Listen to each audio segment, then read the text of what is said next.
എന്റെ ഇപ്പോ 2000 രൂപ എടുക്കാനില്ല. പിന്നെ എന്താ ഉണ്ട്?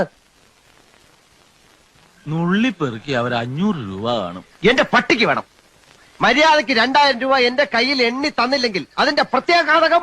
പ്രത്യാഘാതം മേഘം എന്നുള്ളതിന്റെ ഇയാൾ എന്നെ പഠിപ്പിക്കൊന്നും വേണ്ട. പ്രത്യാഘാതം അത് ഭയങ്കരമായിരിക്കും. എന്തും നേരിടാൻ തയ്യാറായിട്ട് തന്നെയായി നാടകത്തിൽ ഇറങ്ങിത്തിരിച്ചിരിക്കുന്നത്. ഒരുമാതിരി പല തന്തയ്ക്ക് പറഞ്ഞ പരിപാടി എന്റെ അടുത്ത് കാണിക്കരുത്. തൽക്കാലം പല തന്തയുണ്ടെന്ന് വിചാരിച്ചേക്കാം. ഞാൻ